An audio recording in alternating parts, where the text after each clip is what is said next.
Hey guys! Okay, now that you are on the Edpuzzle for the passage today, I want you to get up and go get your workbook and turn to page 131. Okay? On 131, you're going to see questions at the front. Okay? Go ahead and mark an X through the page 131. Okay? Put an X through 131, but go ahead and put your name at the top of that paper. Okay? I want you to pull out 131 to 136. 131 to 136. Okay, go ahead and go put your workbook away back where you found it, and go and find the stapler that is by the turn-in tray and staple 131 through 136 together. And go back to your seat.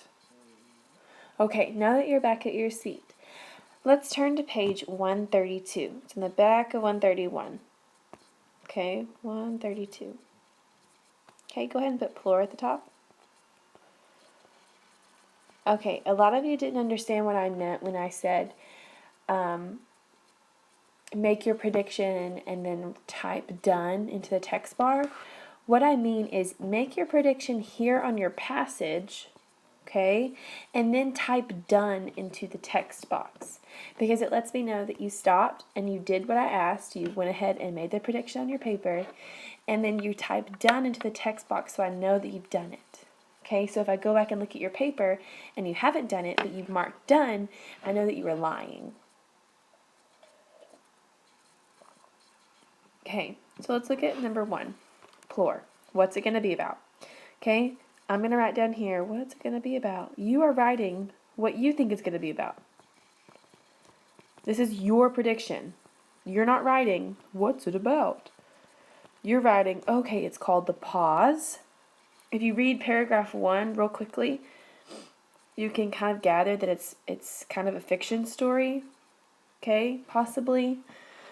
So I'm going to pause right here and I'll let you make predictions for number 1, number 2. What is it going to be about? What's the genre?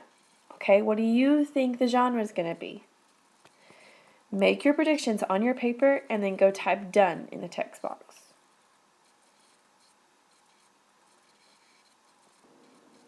Okay, the next thing you're going to predict is why did the author write it? Why did the author write it? What were they trying to teach you? What were they trying to do? Remember that pie we talked about? Persuade, inform, and entertain. If it's a fiction story, what are they trying to do? Okay, and what are they trying to entertain, inform, or persuade you with? Are they trying to do that with an autobiography? Are they trying to do that with, they're going to teach you a lesson? I want you to make that prediction, okay? Let's look at number 4 real quick too. We'll do this together. What's the text structure? How is this passage organized? Are they using cause and effect? Are they using problem and solution? Are they using description? Okay, go ahead and make your predictions for 3 and 4 on your paper now, and then type done into the text bar. Okay, last thing is what's the point of view? Okay, what do you think the point of view is going to be? Is it third person, second person, first person? Okay, look for the pronouns, okay? Looks like here we're using names, okay? So it may not be first person, me, I, my, those kinds of things. So go ahead and make that prediction now and write done into your text box.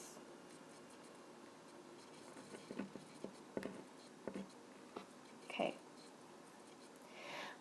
We've finished predicting. What's the next thing? We gotta locate, okay? So I want you to look through here. Oh, I already see one unfamiliar word that I'm gonna have to break down, that I'm gonna have to attack, okay?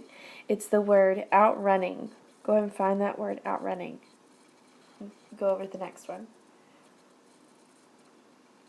I don't see any on here. Oop, I see one here. Okay, so let's do outrunning together, and then you can do surveyed by yourself. Okay, predicted meaning. Oh, here we go. So this is our unfamiliar word. What's our predicted meaning? Okay, for me, my predicted meaning is that, a faster runner. Because if you're outrunning someone, you are faster. Faster runner. Okay. What's next? Predictive meaning, word parts. Oops. Word parts. Okay. Let's clap this out. Outrunner. So 3 syllables. It's a compound word. Okay. Out. Run. Oops. Ner. Okay. So let's look at the first syllable. I've got 2 vowels that are right next to one another. Vowel, vowel. Okay. And they are right next to one another, and they are now married to say a new sound. Because it doesn't say ah or like what a o or a u would say, isolated. It says ow, like ow, that hurts. Okay, so it's going to be vowel, let me change it back. Vowel team or vowel combo. The next one. This vowel here, u, it says which is a short u sound. Run. And there's a consonant behind it to close the door. So that's going to be closed. If it's a short vowel sound and there's a consonant behind it to close the door, it's going to be closed. Okay, last one. Ooh, look. Something is controlling the situation. That E doesn't say or E. That R came in and controlled it and became controlling.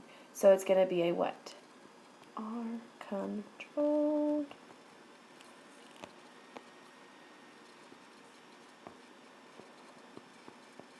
R controlled. Okay. The last thing that you have to do is the dictionary definition. Okay. DD. Okay, I'm going to let you get up and go get a dictionary.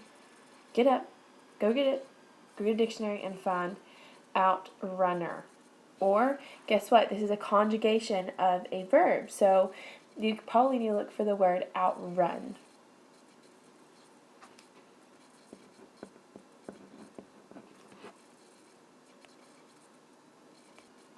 Okay, I want you to go over and I want you to attack surveyed on your own. I'm going to pause the video and let you do that. Now it's just the same thing. You're going to do it on your paper and then you're going to type done into the text bar.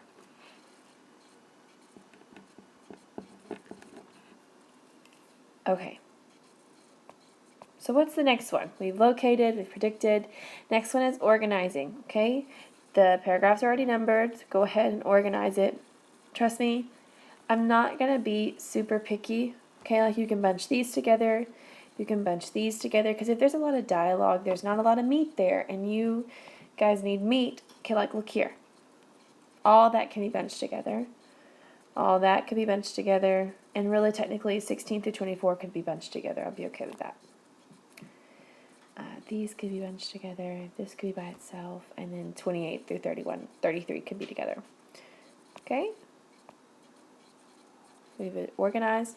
Next thing is you're going to read. Okay, I want you to read it once through, and then go back through and figure out, okay, key details for page 1. Oops. Okay, do it down here, or anywhere, I don't care. Key details for page 2. It can just be one key detail, one small little thing. And then the key detail for page 3. Okay, so I'm going to pause the video. You can read and then work through your key details. And then we're going to jump into the first question.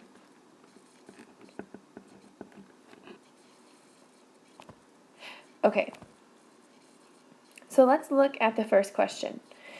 How do paragraphs 8 and 9 contribute to the rising action? Oh, what kind of text element are they talking about? If we're talking about rising action, falling action, climax, they're talking about a plot map. Plot.